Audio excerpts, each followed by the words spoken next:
guys. Oh, sorry. Every time I do that, Aries thinks I'm saying hello. Somebody's here. I have to remember not to do that. Um, I am just jotting down a little message in here to explain why the chat is closed. I am not accepting any additional winners. This is for the 10 a.m. Okay, there we go. All right, guys. Sorry you got to watch me type and talk to myself. But I want to make sure that I don't create any confusion. Thank you, everybody who was with me this morning in the 10 a.m. session. So many of you were so incredibly generous with me, with each other. And so I have a whole list of subscribers. I did numbers 1 through 13 earlier, and I didn't get through all of our amazing people that made beautiful donations. So this is part 2. And so I'm going to pick up right where we left off. So we are beginning with number 14, which is LMC. Now, this is going to be a weird one because LMC, you actually got one for yourself, then you gifted 3 more times, plus somebody else gifted you 1. So LMC, you're actually going to get 2 different card readings. You're getting one right now, and then later on, I think you show up again as winner number 31. And that is compliments of Katrina, and then Katrina gets one also. So just know this is your first message for you, LMC. Then we'll go into those other ones that you gifted, and then we'll keep going onward with all the other individuals unconnected to the LMC. And then LMC will pop back up. So I know that's a little confusing. It was just the way, if you were with me in that 10 a.m. session, you know how things went. There was lots of extra communication that went on throughout that hour. So I just kind of tried to keep track of things in order. So now, as always, guys, I'm a fictional storyteller. That's what I do. I hope that whatever message comes out from the cosmos will be something fun, something interesting. Ultimately, it is all fiction. So have a good time here. And thanks again for being delightful. All right, so LMC, let's get you started, darling. You're coming in at 147 for your first card pull, okay?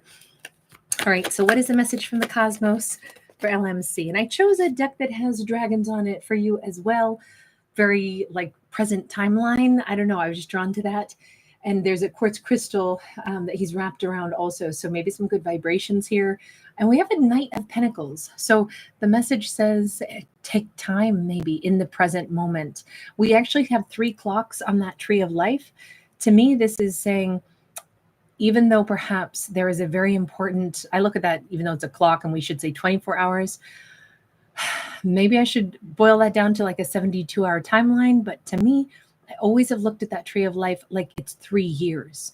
And it almost seems like we have a 3-year process.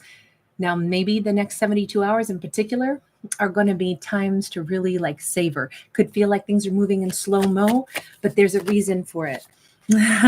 Okay, so we have the Star. Maybe it's time that our character actually pauses in the here and the now, since this is the year of the dragon, so it's present time, but slow down in the here and the now to appreciate just how far they've come, just what they have achieved in the last 3 years, perhaps, and perhaps to prepare for what comes next 3 days from now. I only say that because the Star card is here. The Star card talks about tremendous acceleration, tremendous growth, healing, reaching our goals. I think it's really nice to realize that perhaps we've already come a really long way. And if our character doesn't pause long enough to feel that and absorb that, we have incoming.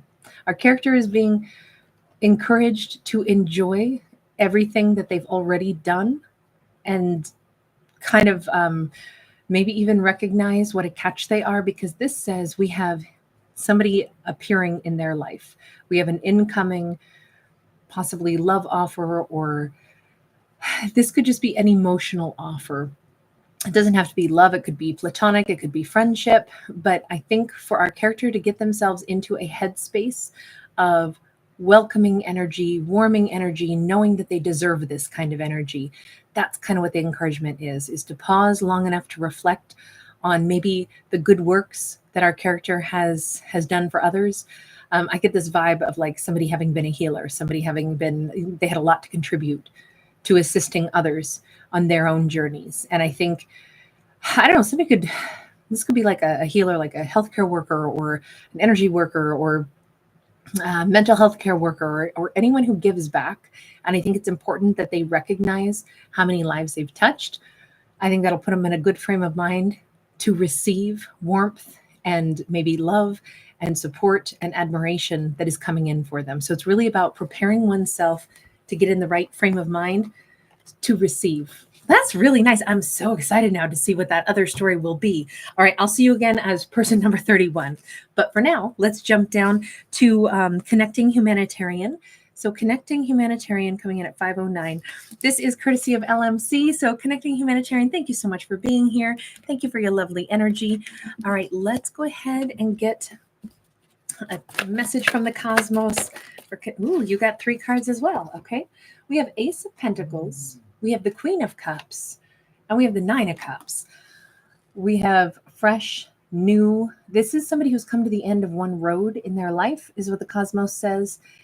It's a darn good thing. They're going to see things differently. They're going to look at things different. You know that this little fern has been growing all this time. My impression is that she's on the edge of like a very steep cliff, but instead of it being scary, what we see is she's come to the end of the road and she pauses, and we notice that this fern has been growing up and up and up at just the right time so that it would, cross paths with her.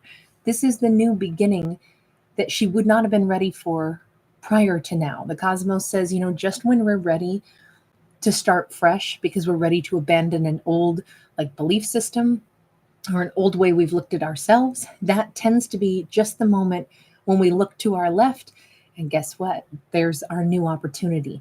So this almost says our character it's like they've driven to the end of one road and a new one magically appears for them. If they had looked for this road 2 months ago or 2 hours ago, it wouldn't have been there.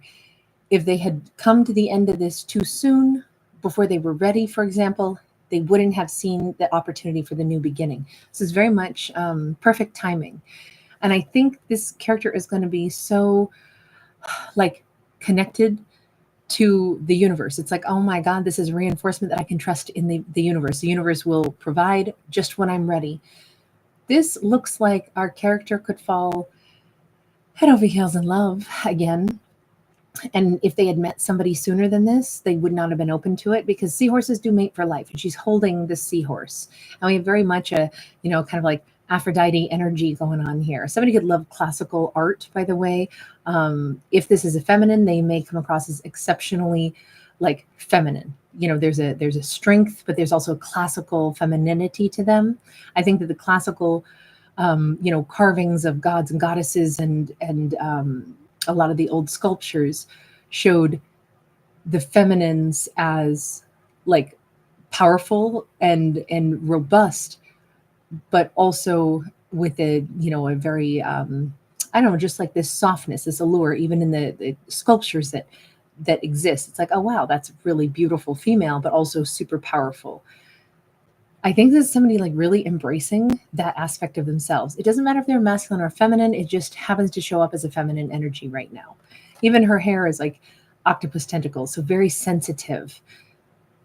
And then we have this energy of, I own my own happiness. I am being rewarded by having the strength to follow my journey wherever it's going to lead me. And it takes a lot of courage to do this. It takes a lot of courage to follow something to a point where we go, I'm done with this. I did everything I could. I can hold my head up and say, I know I gave it my best shot, but I'm also done with it. Now I'm ready for the next. That kind of energy, that kind of courage, this is a character who doesn't have to live with regrets. That's what I say. This is a person who has always been responsible for their own choices. They've owned it, and that is why they can feel very content. But it's also why they have the reward of opening up a new doorway with something fresh and new, because they didn't leave unfinished business behind them. That's what it looks like to me. Ooh, I like that. That was a good one for sure.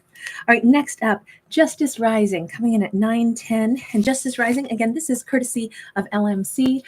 Thank you guys so much for being here. All right, Justice Rising, I'm going to use a chakra deck. So we have got the throat chakra. loud and clear. Right now, I want to say somebody is singing. Somebody's got a great voice. This could be a divine masculine. Doesn't have to be. It's just that we have a Knight of Wands. I feel like, as I clear my throat, let me clear my throat. I was going to say, I'm not actually hearing rap songs though. That's just always what I think of when I clear my throat, is that song, because I dig it. I was going to say I hear more like, not even necessarily Marvin Gaye, but like Greg Abbott. Let me shake you down. I think that's the name of it. Maybe it's Love You Down. Anyway, love that song. I shake and I shiver when I know you're near. Anyway, this is, and here we get the Lovers card. Somebody has got their eye on an individual, and it's like they can't hold back anymore. Now, this being the third eye chakra, oh, I'm sorry, this is crown chakra. My apologies. The third eye, it's a two-tone purple here, and I'm looking at the deeper purple when it's actually the outer ring is the lighter. So this is a crown chakra reference, not third eye. But I would argue with the fact that they put this much of the deeper, like indigo violet, I would almost argue we got kind of layers of intuition, but then we also have the higher aspect of the crown chakra. I would just say somebody senses this anyway. I think this is the beautiful message is when there is a shared energy between two people. Just like dogs can sense a lot of things, any animal has an ability to sense a predator, or sense one of their own, or sense something going around them. Those extra sensory, like deeper layers of instinct that they have honed. I feel like this is an example of that. When two people feel a pull toward each other, there's no point in faking it. May as well say it out loud because you both feel it anyway, is kind of the message from the universe. I know what I know. I sense it. I feel it. I want to lean in close enough to smell you. There's something here about like pheromones are off the charts on this one. We got the Judgment card, and we have the Ace of Wands. Huge passion, huge reconciliation. We got two people staring at each other across. Even though the fact that we've got this divine masculine in the middle, these two lovers are still looking across at each other as if he's not even in the room. I feel like cut the tension with a knife in this room. Holy smokes. And again, crown chakra, and then we've got root chakra. So very, very grounded, very powerful desire for two people to have a reunion. I'm going to leave it at that because I'm not even going to argue with that.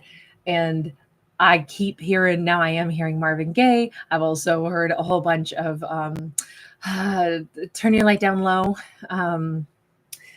Bob Marley, and Open Up Your Window Curtain. I want to give you some love. I want to give you some good love. Sorry, I always think in music, but it's playing in my head very loud and clear. So, whew, that was a spicy one. All right, next up. So this is Luna Luva, and that is coming in at 1302. Luna Luva, again, this is compliments of LMC. Let's jump on into this one. I think I want this deck, and I haven't actually used this for anybody else after all of the different card pulls I've done. I haven't used this one for anyone, and it just flashed into my head. Okay, we have the Lovers, Choices, Union, Love. Once again, we got Gemini energy. Lovers is coming out strong. And they have like a bright aura around both of them. Okay, so hang on. We got a little slew of cards here. We've got a Page of Cups that is in the reverse. Ooh, somebody is kind of choosing perhaps not to convey this message. They're choosing maybe not to say sorry. The thing is, these other three cards are all sideways. So we have a King of Wands, we have a 10 of Cups, and we have the 7 of Wands. And actually, I want to show these cards in the upright, even though they technically are sideways, because I feel like this is a really beautiful and really meaningful card, but it speaks a lot to me. We have two alphas in this story. And to me, the message from the cosmos is when we have two powerful individuals, sometimes they face off. And when they face off, it could potentially wreck a good thing if the entire relationship is hinging on whether or not somebody says the right combination of words. That could wreck a potential amazing relationship. On the other hand, it poses the question, if somebody can never apologize if something has gone wrong, like who needs to budge more is basically the question. And this suggests that both of them might have a little bit to consider, okay, just to help them come to conclusions. With the King of Wands sideways, it's almost like one character is wondering, is this even my person? Could I really be happy with someone? With the Seven of Wands, I know we'd have maybe a life of conflict and strife sometimes because we're both alphas. We don't want to back down. But if saying sorry is just not something somebody can do, would that really make me happy? On the other hand, the opposite side of the coin is, okay, is it me being too demanding where it's like, you have to say this, otherwise I won't move forward? Like, who needs to learn to bend a little? Well, it all depends on how happy they make each other, and if the resistance in this connection is perhaps greater than the love. And what's the apology got to be about? Is it something small, or is it something big and heinous? Because to me, this isn't big and heinous. It couldn't be, because it wouldn't even be a question of, if they said sorry, then I'd take them back. If somebody intentionally causes us pain and won't say sorry for it, I would say, well, that's game over. But so I don't think that's what this is. I think it's a much more subtle situation. It's like an unintentional wound that has been caused because of pride, but then how much of that is something where we both could stand to learn to like soften our pride a little, is what this is suggesting. It's not saying someone has to, it's saying someone is contemplating this to figure out what they want to do about it. Is the love big enough?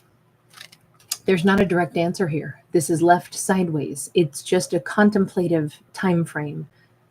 And I think this is an important message. Even if we said sorry this time, we will go toe to toe again. What does that mean? Does that sound good? Does that sound like I've met my match, or does it sound like I've met my, the anti version of what I'm looking for? Do I want someone who compliments me? Are we the North and South Pole, equally as strong but different? Or are we two Norths that are going to shove each other apart? And that's what the question is posing. It's not about who's bad, who's better. It's not about who's to blame. It's about, damn, we're both strong. So what do I do with two strong characters? Is it worth the struggle? Only this character can probably sort that out, but the universe is just posing it as, that's like one way to maybe contemplate a situation is from that equally powerful but possibly oppositional energies. That's not an answer. That's just, I don't get to pick answers as a fictional storyteller. It's whatever message comes out, I roll with. But I kind of like that one because I think it posed, I don't know, an interesting thought process. All right. Next up, Stephanie D coming in at 1755. All right, Stephanie D, let's go ahead and get into this. I think I'm going to go with this deck. There's already two meanings on each one of these cards. So I only read them in the upright. Hang on, they're getting away from me. Boy, I feel like every time I'm getting like three cards, or it seems like that's the most frequent number. We have the Fool and the Magician, or I should say the Fool moving to the Magician. And I always think of this as like Icarus, escaping, flying up into the sky, close to the sun, which comes with the warning, like from the Fool card, like don't take a foolish leap. Even if we can manifest our dreams, manifest in a wise fashion. There is an encouragement to be brave and to manifest as much as we wish, but then to always be mindful that once we start manifesting, that is a gift from the universe. So let's not, when Icarus makes his wings so he and his father are in Greek mythology, they're trapped in this tower. And as the birds fly by up high in the tower, he starts to collect all of the feathers, and then they take the wax from the candles and they stick the feathers to themselves. And then he and his father break out and they go flying. And it's wonderful, but Icarus is, quite full of himself and how wonderful this is. And he keeps flying. And his father says, stop, don't go so close to the sun, it'll melt your candle wax. But he doesn't listen. And so, sure enough, his wings melt and he falls into the sea, making the Icarian Sea. Side note, I've been there. I've been to Icaria. Love that particular island. And it is one of the blue zones in the world. The island of Icaria has like one of the greatest populations of 100-year-old plus individuals living there. They attribute it to the thermal waters there. So anyway, just some interesting side notes. But with all of that, perhaps it's going to be part of the story, which is why I chose not to hold back from prattling on and on. But we also have the star going to the moon. And we have the 8 of Wands going to the 9 of Wands. I feel like the message from the universe on this is it's very cosmic, right? We keep seeing like reach for the stars, go after our dreams, manifest big, but be mindful of what we manifest. Be mindful that we manifest from our best energy, not our wounded energy, because this normally, like an 8 of Wands, can be a lot of action taking, but here we have it like my action taking is stuck because I've been wounded warrior energy. I kind of feel like there's so many cautionary messages in this, and yet there's so much power that our character has to harness. So harness it wisely, manifest the best from the best perceptive, our best perception of what we want. Icarus wanted to be free of captivity, but then he was enjoying flying so much, he kind of forgot the original goal was escape, not to collapse into the Icarian Sea and drown. So stick to the original plan of this is what I'm going to do. This is how I'm going to manifest when I start to see those wonderful benefits. It's okay to change plans, but consider why am I changing plans so that we keep understanding our own internal motives, because the moon is kind of what's hidden, what's underneath. I think our character has like some really big life goals and they can achieve them, but they could get sidetracked and then kind of waste some of their incredible power. And so this is just that gentle encouragement that like, oh man, you're going to go far. You're going to get so many wonderful things. Now, harness that power really, really wisely. That was actually a really nice one. All right, next up, I have Isabella Montefiore. And then right after Isabella's, I'm going to do Tam's, which is complement of Isabella. But let's first begin with Isabella Montefiore, 2203. All right, Isabella, let's go with, I think, this deck for you. All right, what is our message from the cosmos for Isabella? We have got the King of Cups. And on this deck, we have a feminine king, but it's more like she's made of water. So we have a divine masculine and feminine energy very balanced in this card. And we have like very balanced emotions. This is somebody who can use their emotions to pull things toward them. They can also use their actionable energy of the masculine to pursue things. It's basically, I can be as soft as a calm lake or a gentle stream, or I can be as loud as thunder if I come in like a powerful tsunami wave. This is somebody who can harness the real powers that they possess for their emotions. And then we have the Hermit. This, I gotta say, to me, I'm looking at this like two different characters.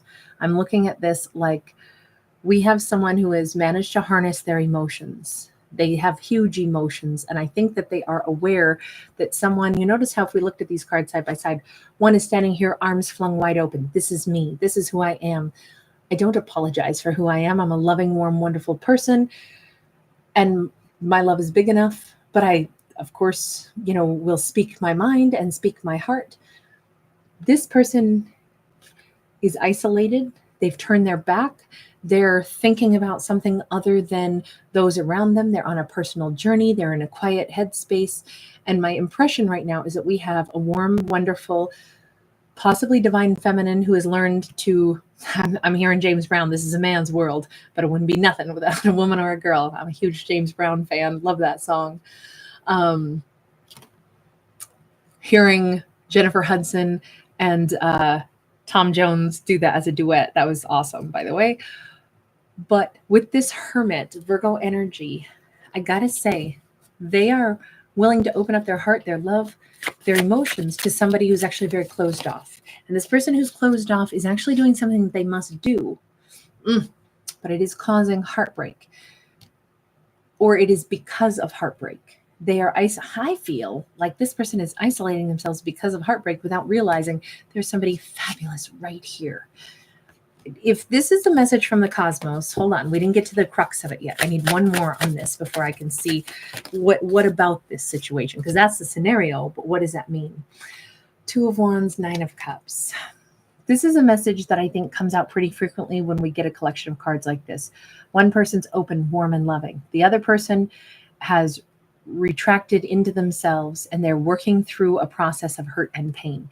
So the universe says, then what does that mean? Well, person number one, that warm, wonderful King of Cups who comes out as a divine feminine and King of Cups all rolled into one, they're the person to make the choice, because the other person has made the choice for themselves, right? I'm on a silent hermit's journey dealing with some hurt and pain. So the only person left to make a different choice then is our lead character. And so what do they choose? Happiness. What do they choose? Let me rub this magic lamp. You know what? While they're off doing their thing, this is like if somebody had to go to, let's say, have a root canal. I picked that because it's their, I hate root canals. Even though my last one wasn't that bad, but still a pain. Yuck, yuck, yuck. Okay, you got to go to your appointment. You got to go get that root canal done because it hurts a lot more to just have, nerve pain in your head. So this person has to go to their root canal appointment. What happens in the meantime for this person who doesn't need a root canal, who isn't in that kind of pain? They get to go shopping, go eat ice cream. They get to go do different things with those hours that the other person's unfortunately under the drill. Nothing should stop them from feeling amazing, because they're not the ones who have a messed up nerve in their tooth who need the root canal.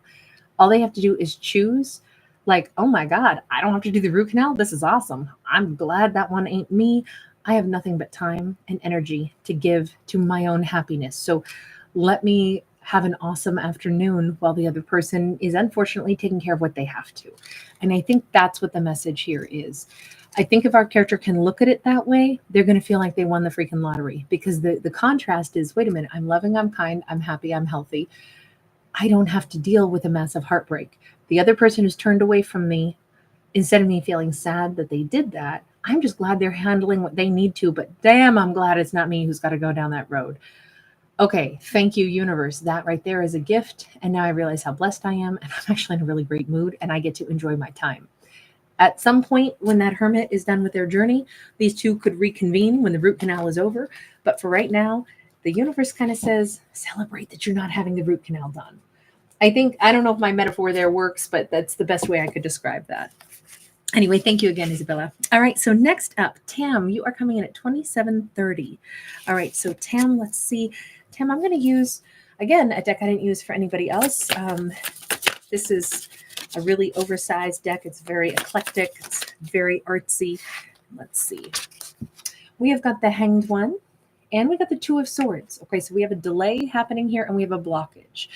I feel like somebody is kind of lost in the catacombs, or they basically got lost in a cave system and they don't even know it. And they haven't yet bothered to take off their blindfold to realize that they're stuck. This could be like the universe is sending out this message saying, sometimes we can't see what's right in front of us and we keep fumbling along wondering what's going on. And it says, wait, if we are fumbling along because we have a blindfold on, wouldn't it be best to pause, not get any more lost, and go ahead and take off the blindfold?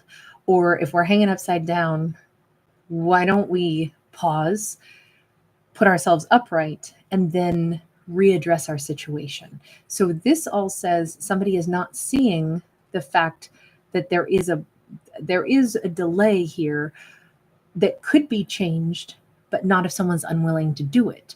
So with the Judgment card that comes up next, I gotta say, this feels like a character is needing to make peace with the reason why something is not happening yet.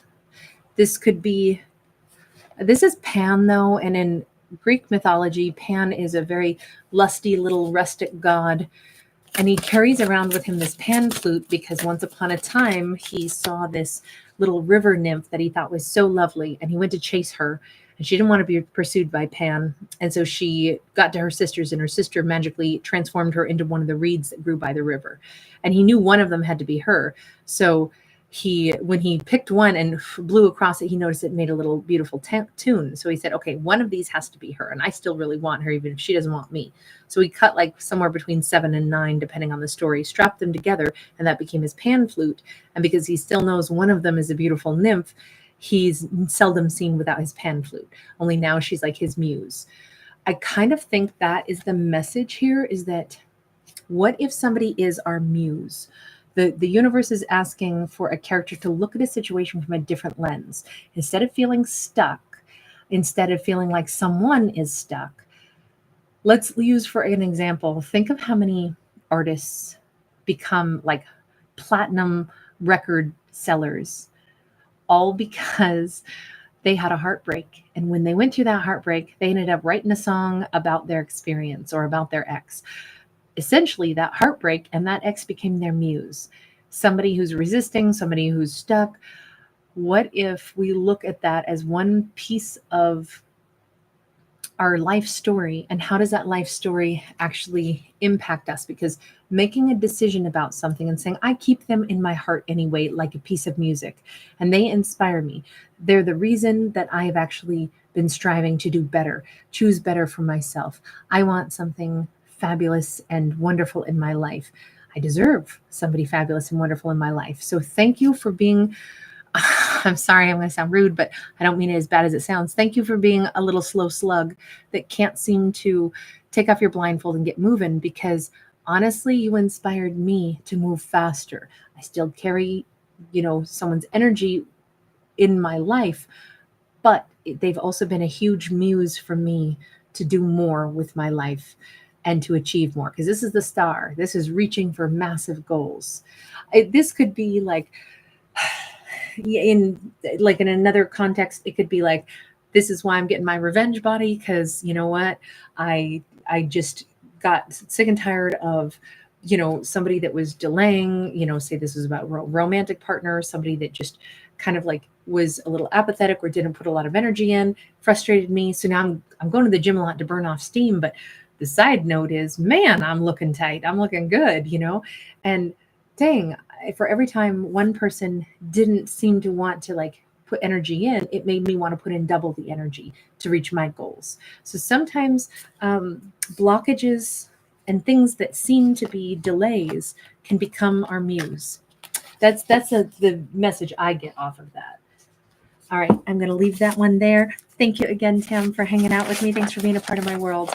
All right, next up, we are moving on to essentially what I'll call page 4, or no, page 3. Okay, next up we have Tamara C. All right, Tamara coming in at 3238. Let's make sure I can still read that. And thank you everybody so much for your patience with me today. Tamara C. What is the message for Tamara C? We have got High Priestess. We've got the Emperor. And we got the Wheel of Fortune. And I should have mentioned this particular deck. I was like, that's Tamara C's deck. I don't know why. Something about it was really the colors, not even the all-seeing eye, but more the colors, like the swirling tie-dye, or almost like I've seen a sherbet ice cream that looks like that too, where it's almost like purple, pink, orange. I think it's like at a Baskin Robbins or something, where it's like super brilliant colors. It also makes me think, I know this is weird and specific, but it makes me think of when I was a kid, we'd go to a skating rink, and the skating rink would sometimes, turn on like a specific lighting. I don't know if it was necessarily the black lights, although they did that too, but it was like kind of psychedelic colors. And that's what this reminds me of for some reason, or like laser light show. So anyway, weird side notes, but I don't want to miss out on the tiny details. For the High Priestess to be here, I feel like we have somebody who literally does like have moon rituals, or they have crystals, or there's something here where they're very tapped in, they're very spiritual. And I feel like the universe is sending this character the message of, I don't have to tell you anything. You already know. You can hear that roar of your emperor from across the galaxy. You already know what's happening. You already know they're coming in. You already know that you've got an emperor. The divine timing is at play, very much so, and it's all like it's on its way. It's imminent. I don't have to tell you that. This it's so funny because it's like this is the only story I've had like this where I would say the message from the cosmos is you're already tapped in. Like there's nothing I need to tell you that you don't already know. This lion roaring, I will say this. Once upon a time, I was at the LA Zoo and it was a very clear day. And all of a sudden, there was thunder. And I was standing there for minutes looking up because it was like a totally clear sky. And finally, somebody said, what are you doing?" And I said, "Well, where's the thunderheads?" And they said, "Well, there's no thunder. What are you talking about?" I said, "Hear it if right now." And they go, "That's a lion." I had no idea that a lion's roar and the LA Zoo is not huge, but I had no idea that that's what it sounded like. And it was so impressive. So there's something about like the ripple of sound waves is something maybe that this character can tap into. Like an energy flow. I'm thinking of it like sound, but I'm also thinking of like this is more like a character who's so attuned, so finely attuned, that they can pick up on the little waves of energy that are coming at them the way, like a thermometer can read the temperature outside. Only this is somebody recognizing the good ones headed their way. I like this. I feel like somebody's going to have a really powerful voice, a really distinctive, maybe that'll be the first thing that our character is drawn to or attracted to somebody for. Their power could come through their voice. Maybe this is somebody who gives great speeches, or maybe this is just like their daily speaking voice. It's going to be like, "Oh my God, that's my person.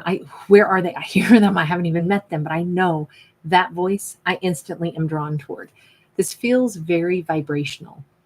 I love this message that the universe says, "I don't need to tell you anything. You already know." I have not had a message like that. That's a sweet one. That's super fun. All right. Anyway, thanks again, Tamara. All right. Next up, I have Terri Jo coming in at 3633. All right, Terri Jo. This was the first deck my eyes landed on, and then I kept wanting to go back to it. So we're going to go with this one. This one always reminds me of like a kaleidoscope. I haven't looked through one since I was a kid, but I really was drawn to this deck. With the Eight of Cups in the reverse, we have energy returning, or we have a character who's done going out finding themselves, and now they've made the U-turn. I've seen what I needed to see. I did what I came to do. Now I'm coming back to center. Ooh, we got the moon in the reverse. Things that are hidden are being shown. Things that were in the subconscious are now in the forefront of the mind. This is somebody, I'm literally picturing somebody who was driving. They got to a point and then they said, "Yep, that's it." And they are turning around and now they're like, "I know this road. I know what direction I'm supposed to be traveling. I know exactly where I'm at and where I'm going now." And it's thanks to the U-turn. We got a Nine of Swords. We got a Wheel of Fortune. Oh, we got heavy anticipation. We got the Hangman. Somebody has been waiting for this character to make this decision. Whomever this is, we got a this person has a spiritual six-pack, okay? And they're none too fond of wearing shirts because, well, they're unself-conscious, but they also have worked hard to get the spiritual six-pack, okay? I feel like the message from the universe is our lead character is the one who has recognized exactly what they want and where they want to be. And it has been someone else waiting on them. Someone else has been waiting for our lead character, waiting in kind of like, breath abated, the breathless anticipation. If I get my tongue out of the way, breathless anticipation. I don't know if they met at a county fair or if they're going to again. Maybe this is somebody who's coming back to town. Maybe they're somebody who works for the county fair and they are coming back. I look at this as a Ferris wheel. It's the reason I keep saying the county fair. But it's like, will I see you again this year? I've waited for a long time to reunite, to see you again. Will you be there? I feel like there's like either a meeting place that they are hoping our lead character is going to simply return to. I don't feel like this is, texting each other saying, "Oh yeah, I'll be there at 6." This isn't quite like that. This is a little bit more I wasn't going to do this. I wasn't going to go, but somehow I know that they're going to be there. So now, crap, I'm turning around and I'm going to go after all. I was driving away and now I turned around and I'm coming back because I kind of know if I'm there at a certain time, they'll be there too. This is about divine timing. This is about the right timing, but whether or not this meeting happens is up to our lead character. They're the ones who have to decide if they want to end up here again at the base of the Ferris wheel.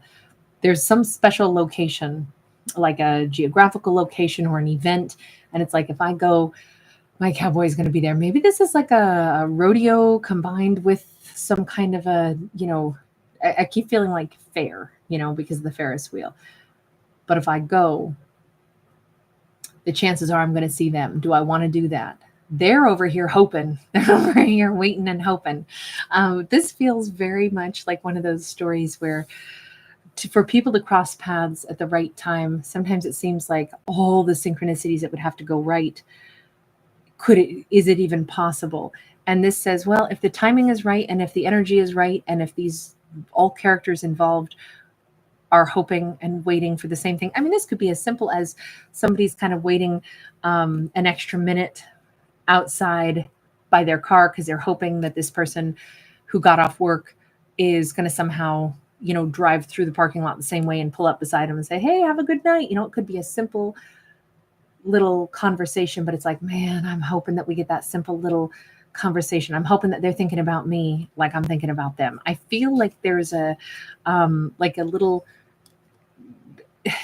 this is a beginning that could begin if characters show each other the right signs and signals. And this fella is hoping that I'm going to get the right signs and signals. And our lead character was half ready to say, no, this is ridiculous. And then finally they're like, yeah, I want to give off those signs and signals. I want to go ahead and be at the right place at the right time to have that little subtle connection. This all feels very subtle and very small, but somehow it is the right time if these two were to start investing in getting to know each other or showing one another that, oh, I thought I'd find you here. It's like they're almost like shy people that are maybe getting to the point of working up to kind of then finally say, do you want to go get a cup of coffee? I think that's going to be quite a bit down the road for this storyline. But in this fictional message, it just says it's up to our lead character. Do they want to reach out a little bit,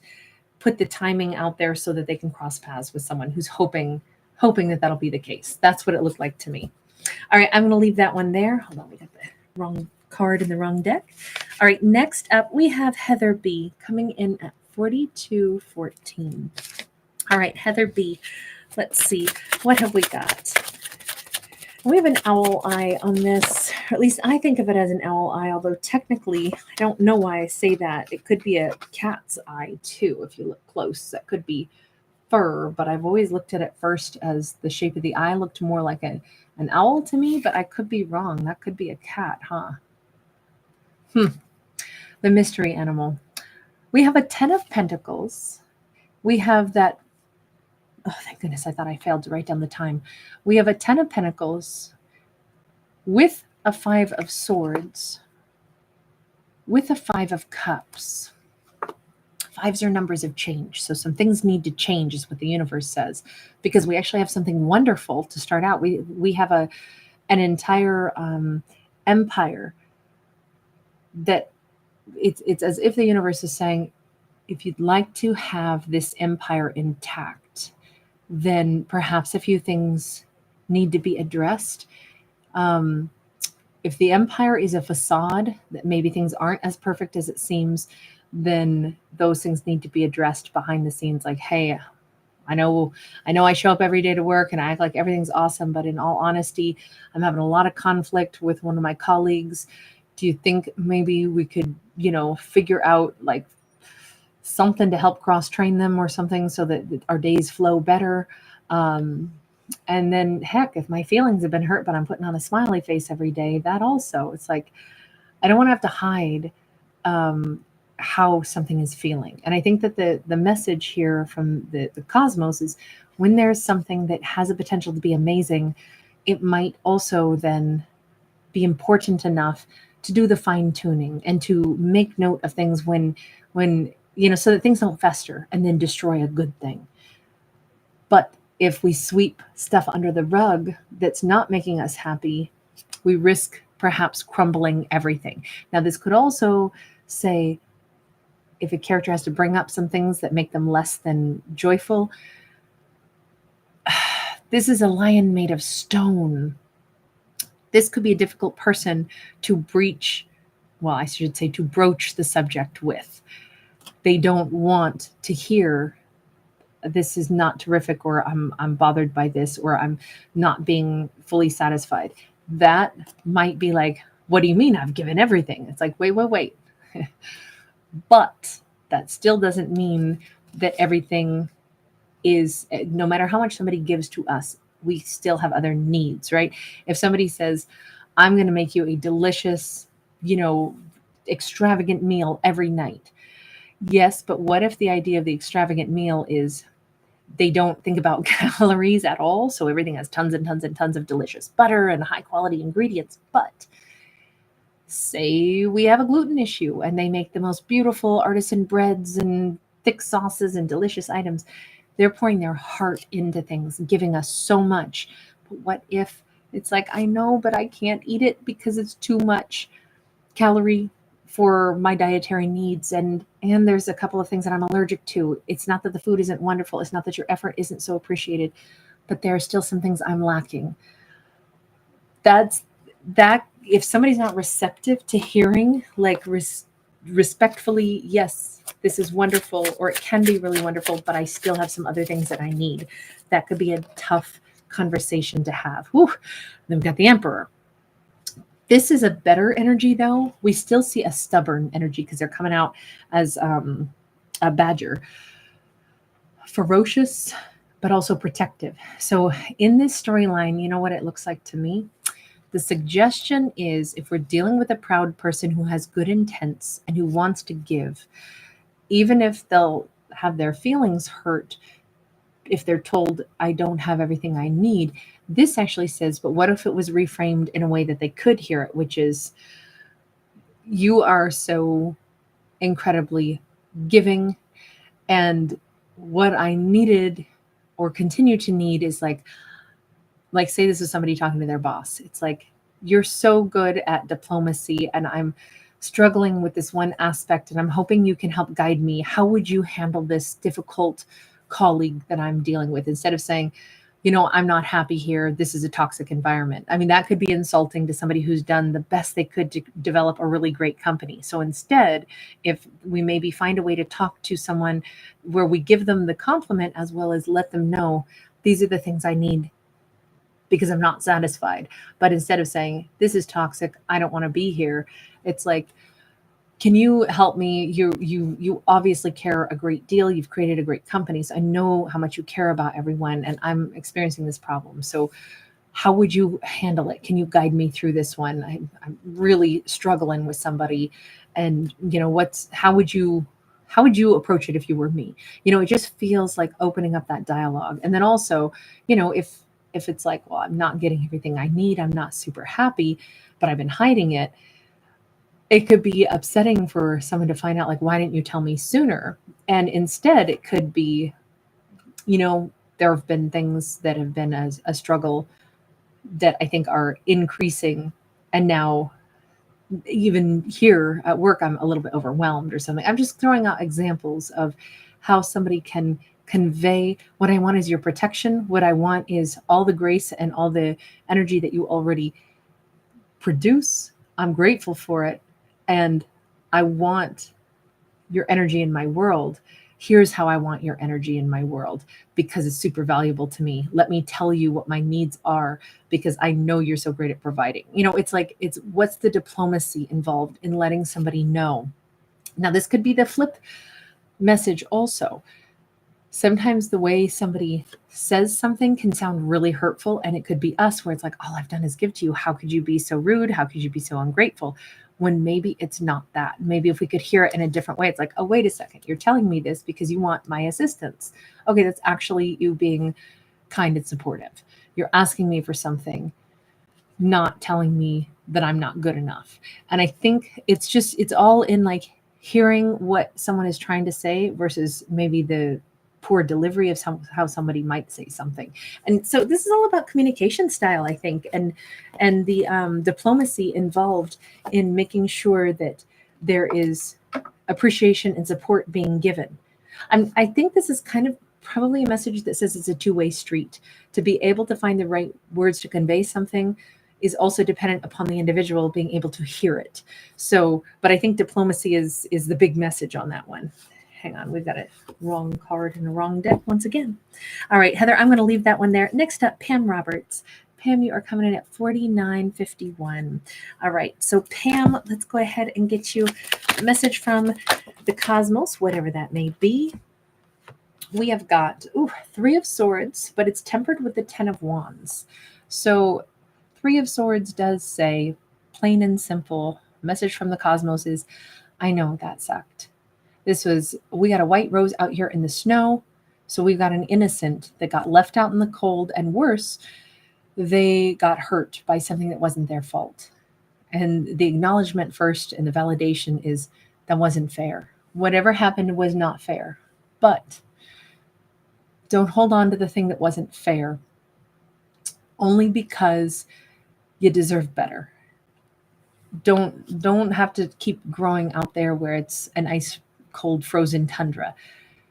Go someplace warm. I know it's a long walk to get from, well, in this case it's like we're out in Siberia, but we got to get to Egypt. But it's worth it. It's no matter how hard the walk is, it's worth it to get to a place of warmth, a place where a rose can grow. Because staying in that painful place is not going to be nurturing. And even though it's not maybe fair that our character has had to, lug this heavy thing with them and do their own healing and move into a warmer, more hospitable environment, I will say this character is going to pat themselves on the back for the job well done, for all of that healing that they've done. And it says the other reason to like really move on from a heartbreak is because this is Cupid or Eros. And they already have somebody pegged for us. There's already somebody better in the wings. There's something more loving, something more joyful, something more sensitive. And I always think of Sam Cooke. I love Sam Cooke. But Cupid, that song, Cupid, pull back your bow and let your arrow flow straight to my lover's heart. We got a Six of Swords. We've got the Queen of Cups. Every single message here says, move on. There's somebody so wonderful out there that is going to fill. I think this is our Queen of Cups being encouraged to move on from that heartbreak. You're an absolute rose. Go someplace where roses can grow. In this case, she morphs into a full-blown, like mermaid and a queen to boot. She's supposed to be in a completely different environment. And so I will say this, under no circumstances was that previous situation going to be the right one for them. Again, it's unfortunate that they even had to deal with that and then had to do all the work of healing and moving on from it. But the promise of what's ahead is so much better. It's so much more suited to our character, but it still does require them to keep moving forward, to not look back. And I mean, it's a simple message, but it seems like the further a character gets from a painful past situation, the happier they get, the more they blossom, the more they grow, the bigger their hair gets, the more glorious, somebody has glorious, voluminous hair, it looks like, the more loving and self-possessed and self-confident our character gets, the more they keep moving on from the past. I feel like in this case, the Greek gods have kind of a surprise in store. There is somebody wonderful on the horizon for our character. But first off, she kind of gets to fall in love with her own life again, so long as she keeps moving forward. I think because if every step we take that moves forward, there's some like little gift and something gets better, that kind of encourages the character to keep moving forward, is what I would say. All right, I'm going to leave that one there. Next up, Tammy Secord. You're coming in at 5347. All right, Tammy, I feel like my eyes had just come across. There it is. And hold on, I need one little sip.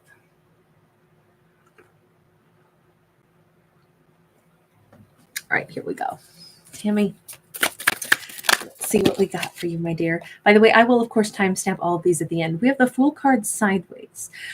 I love his white linen pants, by the way, and I always am drawn to this card because I always feel like this is somebody in like a very Caribbean looking outfit, like a, kind of a button-up shirt with short sleeves, like a Bahamas shirt, but kind of unbuttoned, and white linen pants. And I always think of like something island life, but he's out here like on top of a mountain that would, have snow on its cap. So they're out of their normal environment. This is always, to me, it's like a character who's a bit of a traveler. This is sideways, so we don't know for sure if there's going to be this adventure, this huge leap of faith. Oof, we have the strength. To me, I almost feel like this is the message that says we could have characters that will meet on unexpected turf, unexpected terrain, if they so choose to go ahead and take an adventure, take a trip, do the thing that they've been thinking about doing. Only because on the Fool card, he looks like he's someplace other than where he's dressed to be at. This is like somebody who got on a plane, in 92 degrees with 80-degree humidity where they live in the Bahamas, and they flew and they got off the plane 6 hours later in a completely different climate. It feels like somebody that might be doing something exciting. But then we have the Strength card, followed by the Knight of Pentacles, the Page of Swords, the Death card, and the Four of Cups. This almost feels like somebody who's wondering, do I have the moxie to do something a little out of my routine? I feel like this is a story of two different people thinking about things. I don't even know if these two have ever met. It almost feels like what could happen, because she's kind of sitting here and it's almost like she's, like blocking her eyes from the sun. And she's in a location much like they are. She's out here. Maybe she was thinking about taking a hike up a mountain. She just might wind up hiking up the same mountain that this stranger. I do feel like they are a stranger to her. That Fool card, it feels like this is there's nothing written in stone. There's nothing to say for sure that these two will meet. It depends on her actions, and it equally as much depends on theirs. And these two are completely independent storylines, but it's kind of talking about the serendipity. When a character thinks I might want to do something, but then maybe they keep putting it off, maybe they make a mess of the serendipity that was at play. Because this says both of them are contemplative. She's sitting here thinking, I don't know, maybe I'll take that hike up the mountain. They're over here going, I don't know, maybe I should not just randomly buy a flight and go someplace just because I wanted to go see a mountain that's snow-capped, because I've never seen snow, because I live in the Bahamas. It feels as if they're not both on board to do something a little out of the norm, they could mess up the serendipity. And then they could wonder, I wonder what I missed out on by choosing not to take that hike today. I wonder what I missed out on by choosing not to. I mean, I'm not saying it has to be as extreme as getting on an airplane and going someplace, but it kind of is. The message from the cosmos says, when we have this inkling that I want to do that, I think I should go there, and then we find a reason to squash it, sit down and be like, oh, now it's too late. I thought about it for 3.5 hours and I never did start hiking at all. So I was at the base of the mountain, but I never went up it. Maybe if our character had walked up it, they would have encountered some really amazing new person in their life. And that was the moment they could have crossed paths. It just says there are lots of opportunities in life that could occur if we choose to listen to the inner voice that says, I think I want to do that. I don't know why, it's out of my norm, but I think I want to do that. It's kind of like the encouragement to listen to the little voice, just so we don't have a regret about what might have happened. And it doesn't mean that every time we have this weird urge to, like, I think I need to go buy, whatever, dill flavored potato chips at, midnight 30, because maybe I'm going to meet somebody who's also snack shopping in the middle of the night. It doesn't mean every time that we have an urge for something or something unusual that, then it must be meant to be necessarily. But if the flip side of it is she's going to I wonder if I missed out on something, then maybe it's like, let me listen to those unusual little serendipitous things. I mean, she's brave. This character is super brave, and they are too. You got to be brave to be a fool, and you got to be brave to be the strength card. I think these are two courageous people, but sometimes maybe they don't always just go with the vibe that says I want to do this. Instead, they think about it, and that could squash the potential chance meeting or the serendipity that could occur. There's nothing to say it would have been wonderful and life altering, but there's nothing to say it wouldn't have been. So I think it's just listening more to the intuition. That's really what the takeaway message is in my eyes on that one. All right, next up, I have CE at Grail, or CE Grail. Forgive me, I wasn't 100% sure. 59, 55. All right, CE, let's get into this one. And I think we will go this route. All right, what is the message here? We have got the Three of Cups. We got the King of Pentacles. We got the Two of Cups. Wow. Message from the cosmos is, it's actually really strong and it's really beautiful. We have a powerful divine union that is not that things are coming in between that. It actually says there could be other influences contributing to helping push these two together. There are benevolent forces all over in the universe, and people that we meet and people that get to know us. And sometimes through a collection of funny connections, we discover that maybe we've been working in small circles for a long time without ever crossing paths with somebody. But this says we could have, first off, a really stable opportunity. Things have to calm down, and two people have to be in one place long enough to interact with each other. I feel like we have a little bit of a gossip mill going on, but not nasty gossip, more like, those two should meet. I know, I think so too. Well, my cousin would be great for your cousin. Well, then why don't we get them together? Okay, let's do that. It kind of feels like there's a little something going on behind the scenes that is intended to help these two to cross paths. To me, this says that it's not just the universe, but it's other agents of the universe that might be conspiring in the most beautiful way to bring two very lovely souls into connection with one another. This feels like if two people are supposed to find their way to each other, they simply are going to, no matter how many odd series of events or different individuals have to cross paths to make it happen, because they don't feel like it's going to be them doing it. I feel like the universe says it'll come to pass. Everything that is supposed to come to pass shall come to pass.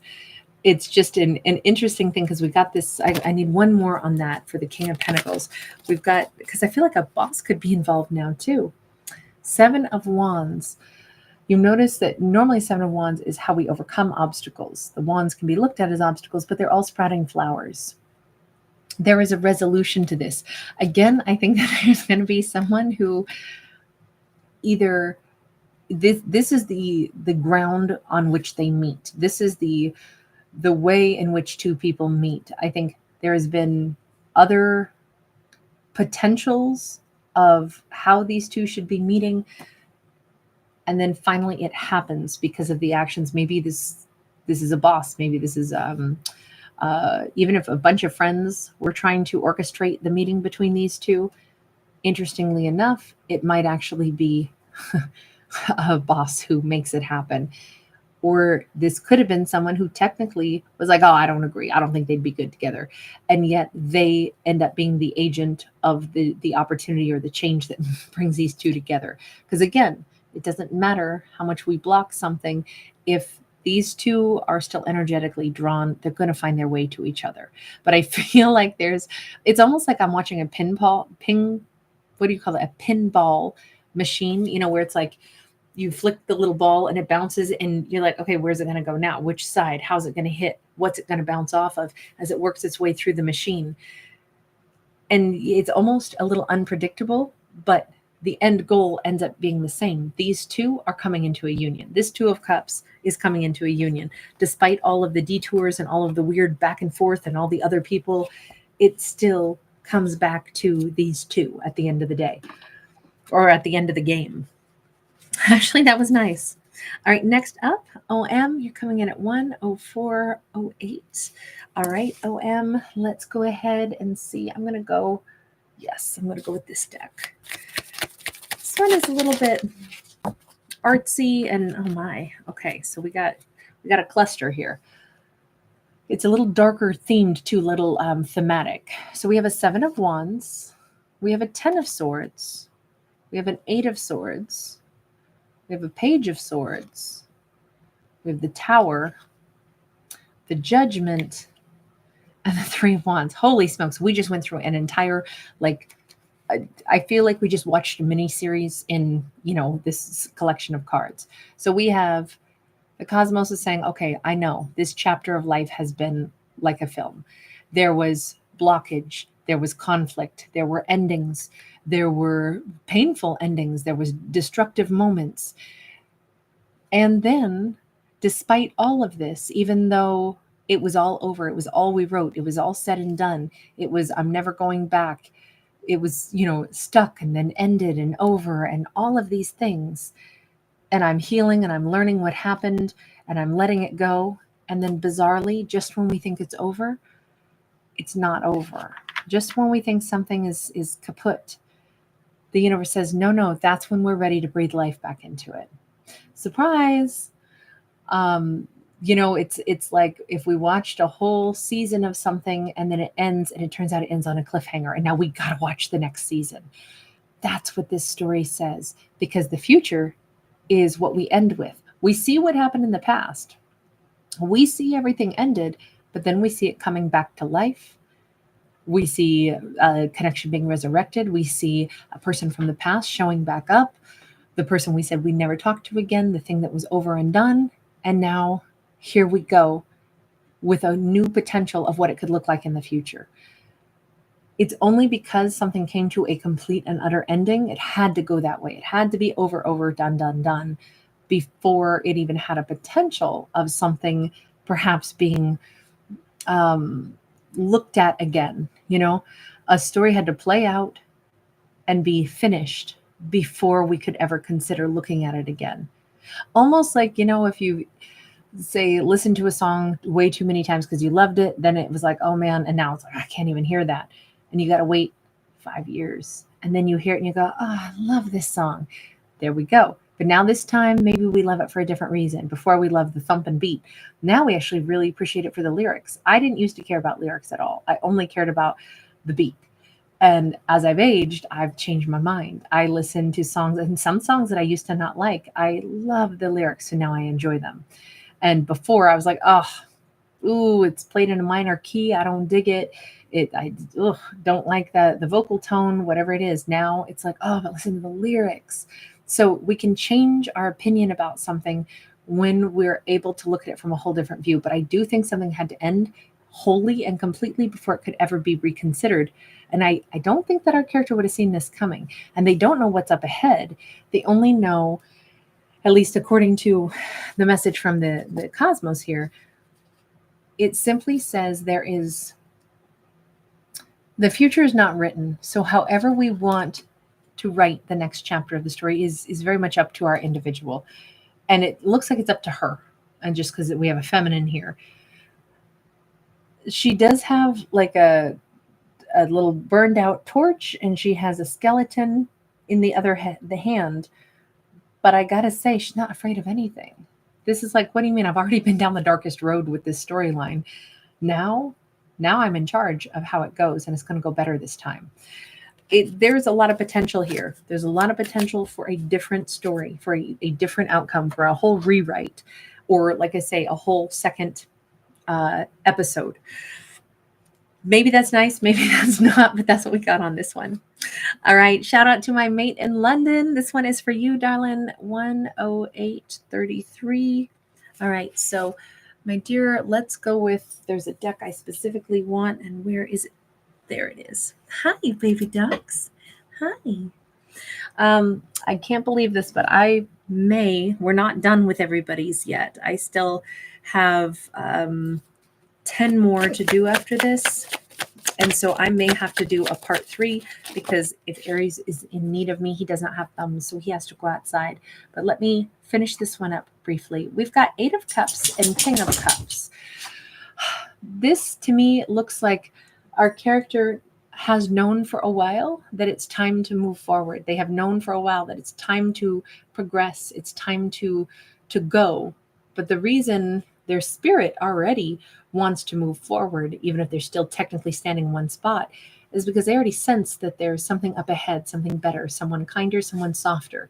With this King of Cups, I gotta say there is an energy of like I'm longing for something that I believe is out there, even if I haven't met it yet or I haven't found it yet. We got the Justice card.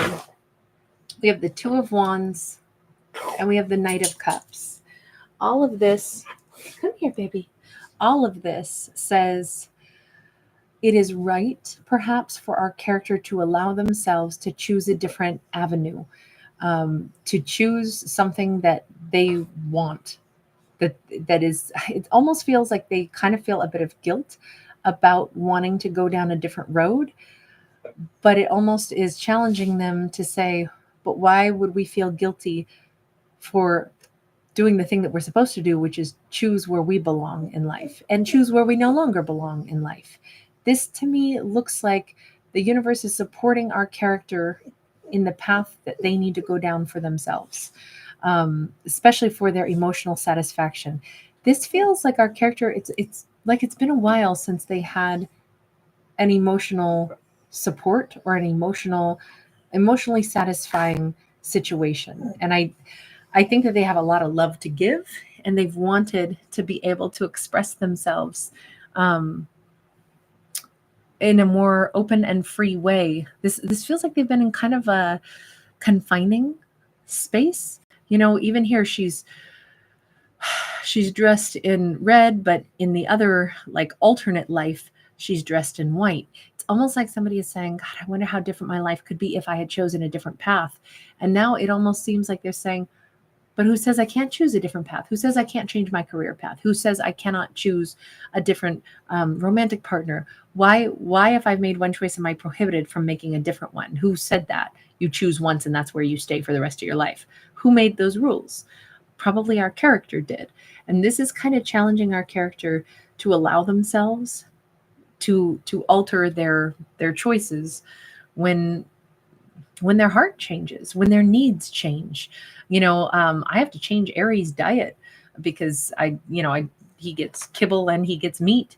But even that, I change what kibble he gets. I change what kind of meat he gets. I change what kind of vegetables I add in.